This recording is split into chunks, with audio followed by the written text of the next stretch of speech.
দীর্ঘ প্রবাস জীবন, রাজনৈতিক বৈরিতা আর প্রতিহিংসার সময় পেরিয়ে অবশেষে স্বদেশে ফিরছেন বিএনপির ভারপ্রাপ্ত চেয়ারম্যান তারেক রহমান। তার এই প্রত্যাবর্তনের খবরে সবচেয়ে বেশি আবেগ ছুঁয়ে গেছে তার জন্মভূমি বগুড়াকে। এখানকার নাগরিক সমাজ ও নানা শ্রেণী পেশার মানুষের বিশ্বাস, তারেক রহমানের দেশে ফেরা মানেই বগুড়ায় থমকে যাওয়া উন্নয়নের চাকা আবার নতুন করে ঘুরতে শুরু করা।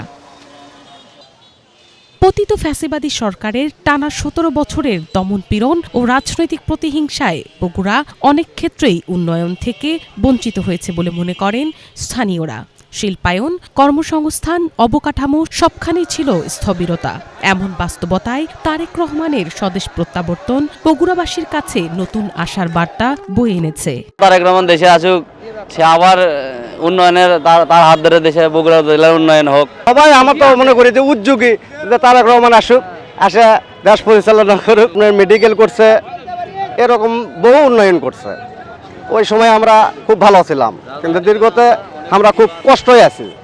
এখন তারেক রহমান আসবে, আমাকে বাংলাদেশে সবাই মানুষ খুব খুশি। এই গ্যাস আসার জন্য আমাদের বগুড়াবাসী শিল্প কারখানা উন্নয়ন হচ্ছে এবং আগামীতে যেন আরও হয়, সেজন্য আমরা চেষ্টা করব বগুড়া ৬ আসন থেকে তারেক রহমানকে বিপুল ভোটে আমরা যেন জয়যুক্ত করতে পারি। ওনার অবদান যা আছে বাংলাদেশে এবং বগুড়াতে অনেক অবদান আছে, অতুলনীয় অবদান আছে।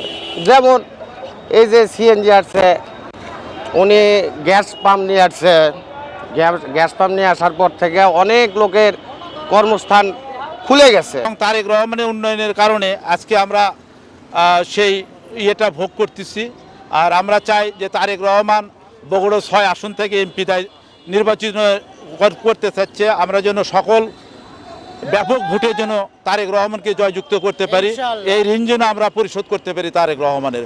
ঘরের ছেলেকে ফিরে পাওয়ার অপেক্ষায় বগুড়ার ব্যবসায়ী, শিক্ষক, সাংবাদিক, শ্রমজীবী সহ সব শ্রেণী পেশার মানুষ। তাদের আশা তার ফেরার মধ্য দিয়ে বগুড়া আবারও উন্নয়নের ধারায় নতুন করে ফিরবে।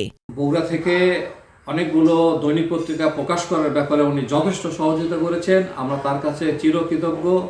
আমরা আশা করি উনি বগুড়ায় আসলে আমাদের গণমাধ্যম কর্মীর সাথে সাক্ষাৎ করবেন এবং আমাদের এখানে চিন্তা চেতনার সাথে আমরা যেটুকু চাই উনি আরও আমাদেরকে সহযোগিতার হাত প্রসারিত করবেন। আমরা সবসময় তার কাছে কৃতজ্ঞ। বিশেষ করে বগুড়া প্রেস ক্লাবের ভবন নির্মাণে ওনার যে যথেষ্ট সহযোগিতা, অনুপ্রেরণা ছিল, আমরা কখনো ভুলবার নাই।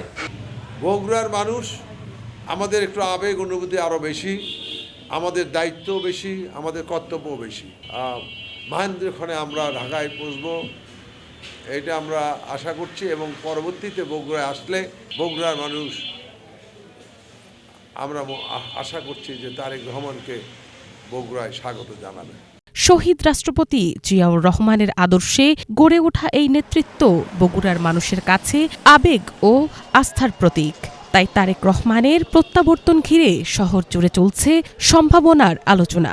তারেক রহমান উনি দীর্ঘদিন প্রায় ১৭ বছর দেশ ছাড়া বাইরে ছিলেন এবং উনি আসতেছেন ২৫ তারিখে আমাদের দেশে আসতেছেন। সবাই আমরা খুশি।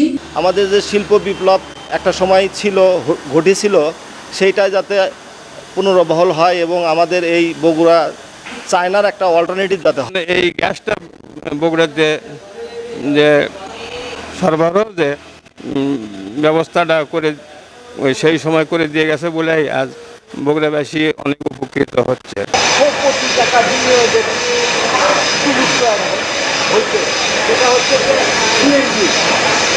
১৭ বছর পর বাংলাদেশে আসছেন, এই আসার উপলক্ষে অত্র প্রতিষ্ঠানের ছাত্রছাত্রী, শিক্ষক, কর্মকর্তা, কর্মচারী সহ সকলে অত্যন্ত আনন্দিত এবং উচ্ছ্বাসিত।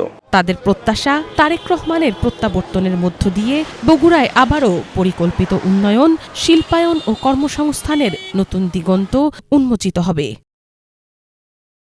মিনালা দিবা, বাংলাভিশন নিউজ ডেস্ক।